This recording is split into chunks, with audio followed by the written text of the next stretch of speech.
मदरसे का प्रोडक्ट आज तक हमने नहीं पाया कि कभी कोई रिश्वतखोरी करता हो, कभी कोई झूठ के सहारे अपनी कमाई करता हो। आप अपने सीतामढ़ी जिले के कलेक्टरेट ऑफिस में, आप कलेक्टर ऑफिस में चले जाइए, वहां आप कल जाकर आरटीआई डालिए, आप बोलिए कि साहब 2025 में कितने लोग रिश्वतखोरी की वजह से जेलों में बंद है या किन किन लोगों पे एफआईआर है। मैं कसम खा के कह सकता हूं, ब्लॉक लेवल का एक ऑफिसर होगा जिसको कभी कोई सीओ कहता होगा, कभी किसी को कोई बीडीओ कहता होगा, कभी कोई किसी को सीओ कहता होगा, यानी बीडीओ का नाम आ सकता है, इसकी पॉसिबिलिटी है कि साहब बीओ का नाम आ सकता है, इसकी भी प्रोबेबिलिटी है कि सीआई का नाम आ सकता है, कभी ब्लॉक डेवलपमेंट ऑफिसर, कभी डिस्ट्रिक्ट लेवल का ऑफिसर, कभी कोई कलेक्टर का नाम, कभी कोई आईएएस का नाम, कभी कोई आईपीएस का नाम, कभी कोई किसी का नाम। ये सब पढ़े लिखे वही मैदान के हैं जहां आप अपने बच्चों को भेजना चाहते हैं। रिश्वतखोरी के नाम पर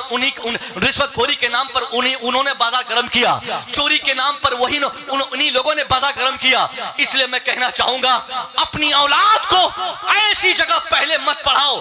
मैं इसका मुखालिफ नहीं हूं कि आप अपने बेटे को स्कूल में क्यों पढ़ाते हैं, आप पढ़ाना चाहिए स्कूलों और कॉलेजों में, बेटों को ऑफिसर बनाना चाहिए, मगर कुरान की तालीमात से पढ़ना छाड़कर अगर आपने अपने बच्चों को सिर्फ ऑफिसर बनाने पे जोर दिया, मदरसे से निकालकर अगर आपने सिर्फ कॉलेजेस, यूनिवर्सिटीज और स्कूलों को आबाद करने की कोशिश की, तो 10 साल के बाद ये सारे रिश्वतखोर आपके घर में पैदा होंगे।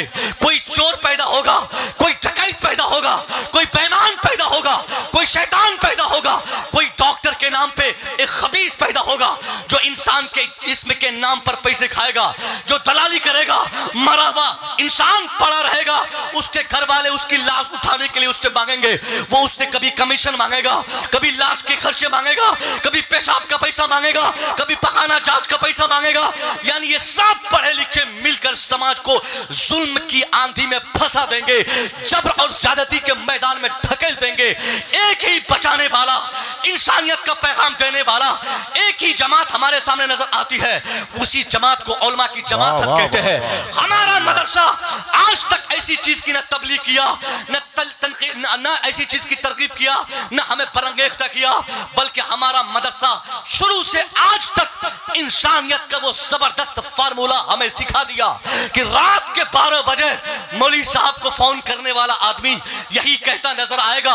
हमने जैसे इमाम साहब को फोन किया, 12 बजे रात को गंजी पहनकर मौलाना मेरे दरवाजे पर आए, एक गिलास पानी पड़ के दिया, आते भी सलाम किया, जाते भी सलाम किया, दुआओं के लिए हाथ उठाया और मौलाना ने मुझसे मेरे लिए कहा, ए अल्लाह सिक्रेटरी साहब की तबीयत ठीक कर दे, ए अल्लाह इनकी दुनिया आबाद कर दे, अल्लाह इनके घर को आबाद कर दे, इनकी आखिरत बर्बाद होने से बचाए। ये सिर्फ आलिमों से हो सकता है। आलिम मुआवजा नहीं मांगता, आलिम साहब आदमी को परेशान नहीं करता, बल्कि कायदे से मदरसे में जो बच्चा पढ़ लेता है, 2 साल पढ़ने का इस कदर शानदार रिजल्ट समाज में दिखता है कि 2 साल के बाद हमारे मदरसे का कोई प्रोडक्ट किसी जगह जाकर मगजमारी नहीं करता, वो कहीं चना नहीं बेचता, वो कहीं जाकर साहब मजदूरी नहीं करता, वो कहीं रिक्शा नहीं चलाता, बल्कि 2 साल मदरसे में कायदे से पढ़ने वाला बच्चा, उसके लिए 24 घंटा हर मदरसे की दीवार या मदरसे की चटाई आवाज लगाती है, तू कहां भटक रहा है, तू यहां आ जा, मेरी चटाई सीधी कर, मेरी खिदमत कर, तू दुनिया भी पाएगा, आखिरत भी पाएगा। सुभान अल्लाह, नारे तकबीर। कि अल्लाह ने अपने कलाम पाक के जरिए किस तरीके से अल्लाह रब्बुल इज़्ज़त ने अपने बंदों को इशारा फरमाकर कुरान का इल्म, तख्लीक इंसान और फिर इंसान को बयान की ताकत, इन 4 अल्फाज के जरिए रहमान, कुरान, इंसान, बयान, इन चारों के हवाले से किस तरीके से बातें की गई हैं आपको समझना होगा। रहमान का माना है बहुत ज्यादा रहम करने वाला, गौर कीजिएगा, बहुत ज्यादा रहम करने वाला। इसी से जुड़ा एक और लफ्ज है अल करीम, अर रहीम। रहमान की जगह अल्लाह चाहता तो अल करीम भी कह सकता था, अल करीम अल्लमल कुरान, लगभग माना वही होता जो अर्रहमान का है। अल करीम की जगह अल्लाह चाहता तो अर्रहीम फरमाता, तब भी माना उसी तरह का होता। मगर यहां चूंकि अल्लाह रब्बुल इज्जत को अपनी तरफ से बंदों पर जो एहसानात अल्लाह ने फरमाया है उसको बहुत ज्यादा शिद्दत के साथ अल्लाह रब्बुल इज्जत का मकसूद था कि मैं बयान करूं। इसलिए अल करीम और रहीम या अल गफ्फार गफूर इस टाइप की जो भी अल्लाह की सिफत है उनमें से जो सबसे ज्यादा शिद्दत के साथ जिस लफ्ज में सिफत करीमी मौजूद अल्लाह को महसूस हुआ तो अल्लाह ने अर्रहमान का ही इंतखाब फरमा कर ये इशारा फरमाया कि रब ताला का यानी अल्लाह का सबसे बड़ा एहसान इंसानों पर तब है कि जब इंसान को अल्लाह कुरान का इल्म अता फरमाए। क्योंकि उसके फौरन बाद इल्म कुरान का जिक्र है कि अल्लाह बहुत बड़ा रहमान जिसने कुरान सिखाया। तो कुरान सिखाया कुरान सिखाया का मतलब यह कि अल्लाह की रहमत सबसे ज्यादा उस बंदे पर जिस बंदे को इल्म कुरान अल्लाह ने हासिल करने की तौफीक अता फरमाई। पता चला दुनिया के तमाम उलूम में सबसे बड़ा इल्म कुरान है और अल्लाह की तरफ से जितनी नियामतें जो एहसानात किए गए हैं उनमें से भी सबसे बड़ा एहसान इल्म कुरान का हमारे ऊपर है। तो अब यह बात क्लियर हो गई कि रब ताला ने हम इंसानों को पैदा फरमाया और पैदा फरमाने के लिए अल्लाह ने सबसे पहले कुरान का जिक्र फरमाया, फिर तख्लीक इंसानी का जिक्र किया कि रहमान ने कुरान सिखाया, इंसान पैदा किया। होना चाहिए था ये कि अल्लाह ने इंसान पैदा किया, इंसान को ही कुरान का इल्म दिया, यानी इंसान को मुआखर रखा और इल्म कुरान की तालीम को अल्लाह ने मुकद्दम किया। ये बताने के लिए कि ताकि इंसान की तख्लीक का एक मकसद ये भी है कि वो इंसान कुरान सीखे, दूसरों को सिखाए, कुरान पढ़े, दूसरों को पढ़ाए। इसलिए कि कुरान का इल्म दुनिया के तमाम उलूम में सबसे बेस्ट इल्म है। कुरान दुनिया के तमाम उलूम के पर्दे को हटाता है। अब आप में से बहुत सारे लोग ये शिकायत कर सकते हैं, ये कह सकते हैं, ये कंप्लेंट डाल सकते कि हजरत मौलाना साहब आप लोग हमेशा बोलते हैं वला रत्नी वला याबिस, वला रत्नी वला याबिस। इस हवाले से आपका ऐलान होता है कि कुरान में हर उलूम को बता दिया गया है, हर तरह के फनून है, हर तरह की जानकारी है। तो क्यों नहीं कुरान पढ़ने वाला, क्यों नहीं कुरान पढ़ाने वाला कभी ड्राइवर बन सका, पायलट बन सका? क्यों नहीं कुरान पढ़ने पढ़ाने वाला कोई फार्मूला इजाद कर सका? कुरान से हमने आज तक ये क्यों नहीं सीखा कि किडनी कैसे ट्रांसप्लांट करते हैं? कुरान ने हमें ये क्यों नहीं बताया कि इंसान के हार्ट जब ब्लॉकेज हो जाए तो उसको कैसे ठीक किया जा सकता है? अगर कुरान में दुनिया के तमाम उलूम मौजूद हैं तो साइंसी उलूम को उलमा जानकर क्यों नहीं साइंस के डेवलपमेंट में अपनी खिदमत अंजाम देते हैं? एक बड़ा इतराज जो आप कर सकते हैं या आपके दिमाग में इस तरह की बातें आ सकती है कि कुरान में जब साइंस भी है तो कुरान पढ़ने वाला साइंटिस्ट क्यों नहीं? कुरान में जब फिजिक्स है तो फिजिक्स कुरान पढ़ने वाला एक फिजिशियन क्यों नहीं बन सकता? कुरान में जब मैथमेटिक्स है तो कुरान पढ़ने वाला इल्म हिसाब का सबसे बड़ा माहिर क्यों नहीं है? सिर्फ ये दावा क्यों करते हैं हजरत कुरान में तमाम उलूम है? क्यों नहीं कुरान पढ़ने पढ़ाने वाला आज तक एक जहाज बनाया, जहाज का फार्मूला, मोबाइल और कंप्यूटर ऑपरेट करने का फार्मूला, कंप्यूटर्स अपडेट करने के फार्मूले, ये सारी चीजें हम कुरान से क्यों नहीं जान पाते? क्यों इसके लिए हमें कोई साइंसी किताब का सहारा लेना पड़ता है? क्यों जदीद आलात के जरिए हम ये मालूम करते हैं कि जहाज को कैसे कंट्रोल में किया जाए? ये सारी चीजें कुरान में क्यों नहीं है? कुरान क्यों नहीं बताता? तो इसका सीधा और सिंपल सा जवाब यह है कि हमारा कुरान और कुरान का मौजू हमको पहले समझना होगा। कुरान इसलिए नहीं आया है कि उसको पढ़ के आदमी जहाज चलाना सीखे। कुरान का टॉपिक और कुरान का सब्जेक्ट ये नहीं है कि आदमी उससे कंप्यूटर बनाए, उससे साइंसी फार्मूले इजाद किए जाए। क्योंकि कुरान ये अल्लाह का कलाम है, ये वही इलाही है। ये कोई आम इंसान की जबान नहीं, कोई आम इंसान का नॉलेज नहीं, ये किसी आम इंसान की तरफ से नहीं, ये अल्लाह की तरफ से है, ये अल्लाह का कलाम है। अब इल्म हासिल करने के जो जराए हैं, जो रास्ते हैं, जो पाथ्स है, जो उसके तरीके हैं, उसे पहले हमें समझना पड़ेगा। कुरान कब बताएगा, किस चीज का इल्म देगा और कुरान से कौन से उलूम हासिल किए जा सकते हैं, वो पहले आपको डिसाइड करना होगा। फिर बातें समझ में आने लगेंगी कि कुरान से हम क्या जान सकते हैं और कुरान से क्या नहीं जान सकते हैं, कुरान से क्या जानना चाहिए और कुरान से क्या पूछना चाहिए। अल्लाह ने इंसान की तख्लीक के बाद इंसान को हुसूल इल्म के जो अल्लाह की तरफ से जो जराए दिए गए हैं, उनमें से सबसे पहला जरिया इल्म हासिल करने का कौन सा है? सबसे पहला जरिया जो है इंसान के इल्म हासिल करने के लिए रब की जानिब से है, वो हवा से खमसा है, जिसे हम 5 सेंसेस कहते हैं।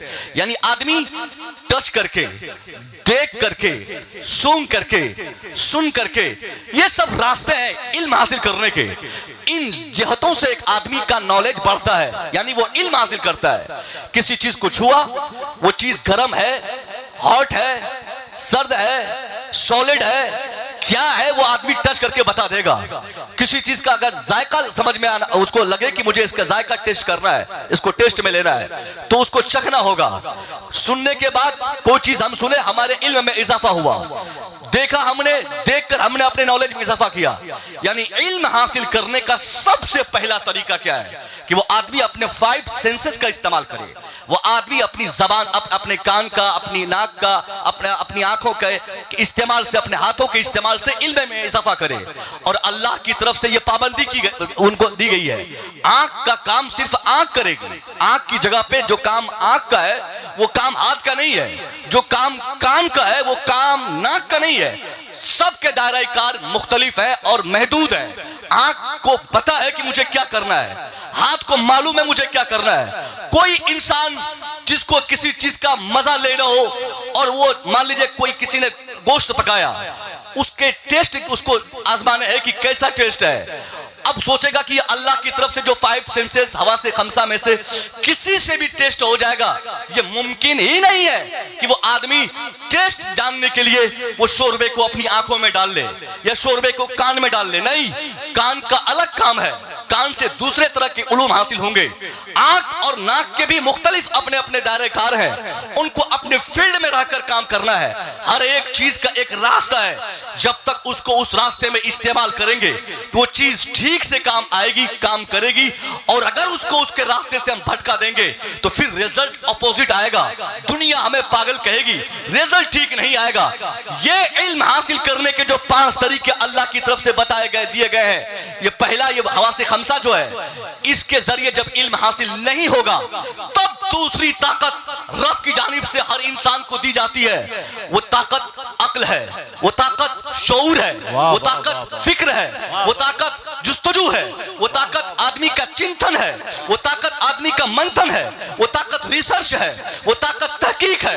अगर आदमी अपने 5 सेंसेस के जरिए इल्म हासिल कर लिया तो ठीक है, अगर ये नहीं कर सका तो फिर रब की जानिब से वो ये हुक्म है कि तुम अपने दिमाग का इस्तेमाल करो, तुम अपनी अक्ल का इस्तेमाल करो, तुम जुस्तजू करो, तुम रिसर्च के जरिए जानो।